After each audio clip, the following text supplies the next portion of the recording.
Hammaga salom. Bugun sizlar bilan xuddi shunaqa yoqa konstruksiyasini birgalikda ko'rib chiqamiz. Sahifamga obuna bo'lishni unutmang. Qani ketdik.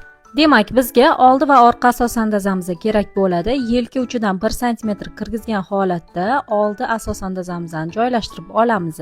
Asos andazani o'zini o'rganmoqchi bo'lgan qizlarimiz uchun mini kurs tashkil qildik. Hammalarni kursimizda kutib qolamiz. Kurs haqida to'liq ma'lumot olish uchun kommentariyada mini so'zini yozib qoldiring. Ana endi kalka qog'ozimizni asos andazamizni ustiga qo'yib, shu videoda ko'rsatilgandek qilib yelkalarini belgilab, bostirib tushirib olishimiz kerak bo'ladi. Ana endi asos andazamizni olib tashlaymiz.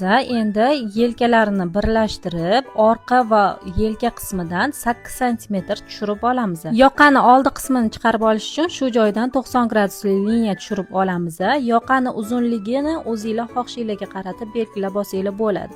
Men 18 sm qilib belgilab oldim va orqa qismlarini to'g'ri 8 sm qilib, chiroyli qilib sayqallab oldik. Va mana qizlarjolar, bizani yoqa konstruksiyamiz tayyor bo'ldi. Keyingi videolarni o'tkazib yubormaslik uchun sahifamga obuna bo'lishni unutmang va bu videoni eng yaqin dugonangizga yuborib qo'ying.